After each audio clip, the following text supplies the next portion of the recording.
Welcome to bird media. నేను మీ పవన్ కృష్ణమూర్తి.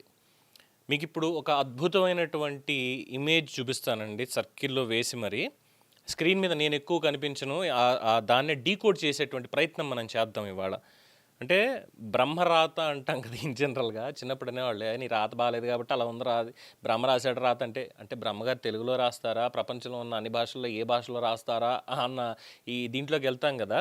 అలాగా బ్రహ్మకు కూడా అర్థం అవ్వదేమో అనేటువంటి ఒక రాతని జగన్మోహన్ రెడ్డి గారి చేతిలో ఇవాళ చూడడం జరిగింది. అదే నిన్న కర్నూలు దగ్గర చూడడం జరిగింది.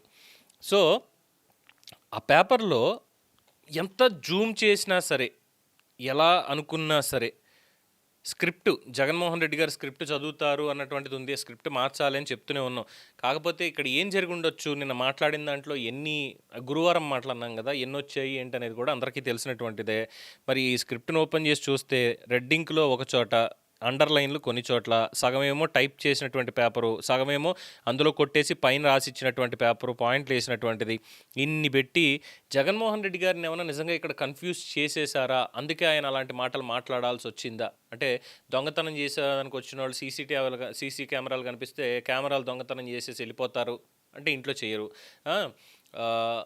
ఇంతమంది పబ్లిక్ ఉండగా అక్కడ ఎవరన్నా ఒక ఎస్ఐని చంపాలని, ఒక పోలీస్ ఆయన్ని చంపాలని చూస్తారా, అందులోనూ ఒక మహిళా ఎస్ఐని, అంటే అక్కడ ఎవరు లేకపోతే చంపేయడానికి రెడీగా, ఇవన్నీ అనుమానాలు వచ్చాయి చూసారా. అందులో మరి ఏం చెప్పాలనుకుని ఏం చెప్పారు, ఏం చేశారు అన్నదానికి ఈ స్క్రిప్టే కారణం అని అంటున్నారు. మరి ఏం జరిగి ఉండొచ్చు?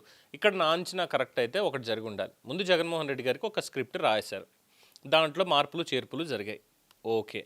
మళ్ళీ దాన్ని టైప్ చేసి తీసుకొచ్చారు, ప్రింట్ చేసి చేంజ్ చేసి, మళ్ళీ దాంట్లో మార్పులు చేర్పులు జరిగాయి. ఇలా మార్పులు చేర్పులు జరుగుతూ చివరాఖరికి వచ్చేసరికి టైం లేదు. మరి ఇప్పుడు ఏం చేయాలంటే, ఇప్పుడు మళ్ళీ కొత్తగా ప్రింట్ తీసి మార్పులు చేసింది ఇవ్వాలంటే కష్టం అవుతుంది కదా. మనం మార్పులు చేసింది ఏదో కాపీ తీసుకొచ్చి ఆయనకి ఇచ్చేసేయండి, ఆయన చదివి వెళ్ళిపోతాడు అన్నటువంటి ఒక ఆలోచనని పై లెవెల్లో ఉన్నటువంటి పెద్దలు ఎవరైనా ఇచ్చి జగన్మోహన్ రెడ్డిని అనవసరంగా నిన్న అక్కడ అపహాస్యం పాలు చేశారా అండ్ ఇన్నాళ్ళు అలా చేస్తూ వస్తున్నారా అన్నటువంటిదే ఇక్కడ ప్రధానంగా వినిపిస్తున్నటువంటి ఒక అనుమానం అన్నమాట. ఎస్, అనుమానపు డౌటే వస్తుంది అలాగా. లేకపోతే అంత పెద్ద పేపరు, అందులో ఒకటే ప్రస్తుతానికి, అలాంటివి ఆయన దగ్గర ఉంటాయి, ఒక బంచ్ ఆఫ్ పేపర్లు రెడీగా ఎప్పుడు చేతిలో ఉంటాయి. దాన్ని అలా తిప్పుకుంటూ ఏం మాట్లాడాలనేది చూసుకుంటూ మాట్లాడుతూ వెళ్తూ ఉంటారు. అందులో భాగంగానే ఏదో కొద్దో గొప్పో తెలుసో తెలియకో పొరపాటున ఆ స్క్రిప్ట్ అలాగ అయిపోయి ఆయన అలా మాట్లాడాల్సి వచ్చింది. అలా వచ్చింది, ఆ మాత్రం వచ్చింది అంతే. అక్కడికి అలా వదిలేయాలి తప్ప దాన్ని కూడా రంధ్రాన్వేషణ చేసుకుంటూ వెళ్ళడం అంటే పాపం బాగోదు. బట్ ఇది జగన్మోహన్ రెడ్డి గారి మిస్టేక్ కానే కాదు, 1000%. ఇది జగన్మోహన్ రెడ్డి గారి మిస్టేక్ కానే కాదు. ఖచ్చితంగా ఆయన పిఆర్ఓదో, ఆయన పక్కన ఉండేటువంటి సూత్రధారులదో పాత్రధారులదో ఎవరో ఒకళ్ళు దీనికి కారణం తప్ప జగన్ గారు కాదు. ఇది ప్రజలు గమనించాలి, ముఖ్యంగా అభిమానులు గమనించాలి. ఎందుకంటే సోషల్ మీడియాలో చాలామంది అన్నా పిచ్చోళం అయిపోతున్నాం అన్న వాళ్ళందరి ముందు కూడా పరువు పోతుందన్న, ఏందన్నా ఈ తప్పులు ఏందన్నా అని బాధపడే ప్రతి కార్యకర్త, ప్రతి జగన్మోహన్ రెడ్డి గారి అభిమాని కూడా ఇది గమనించాలి. ఇది జగన్మోహన్ రెడ్డి గారి తప్పు కాదు, మీ అభిమానం తప్పు కాదు ఆయన మీద. కానీ ఆయన్ని మీ దగ్గర కూడా ఇలా చేసేటువంటి కార్యాచరణ మీ పార్టీల్లోనే లోపల ఉన్నటువంటి పెద్దలు చేయిస్తున్నారు అన్నటువంటిది మాత్రం స్పష్టంగా బయట మాట్లాడుకుంటున్నారు. కాబట్టి ఇక నుంచి ప్రశ్నించినా ఏం చేసినా కానీ ఆఫీస్కి వెళ్ళి వాళ్ళనే ప్రశ్నించాలి తప్ప జగన్మోహన్ రెడ్డి గారిని ఇక్కడ ఆడిపోసుకోకూడదు.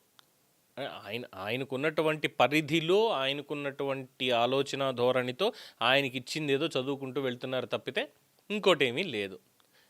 అంటే మరి వీళ్ళు ఇచ్చింది చదవడం తప్ప అన్నకి నిజంగానే చదవడం రాదా అన్న అనుమానం మీకు వస్తే అది మీరు నివృత్తి చేసుకోవాలి. నివృత్తి చేసుకొని మాలాంటి వాళ్ళకి చెప్తే లేదు అభిమానులు చెప్తున్నారు జగన్మోహన్ రెడ్డి గారికి అంతా తెలుసు, కానీ ఏదో శక్తులు అడ్డం పడుతున్నాయని అభిమానులు అనుకుంటున్నారు అనేటువంటి వార్తను ప్రసారం చేయగలుగుతాం. సో ఆ బ్రహ్మరాత మీకు ఏమైనా అర్థమైంది అనుకుంటే కామెంట్ చేయండి. అర్థం కాలేకపోతే దయచేసి వీడియో లైక్ కొట్టి వెళ్ళిపోండి. మొత్తానికి చూస్తూనే ఉండండి ది బర్డ్ మీడియా. ఈ వీడియో మీకు నచ్చినట్లయితే లైక్ చేయండి, షేర్ చేయండి, సబ్స్క్రైబ్ చేయండి. మరిన్ని అప్డేట్ల కోసం మా వాట్సాప్ ఛానల్ను ఫాలో చేయండి.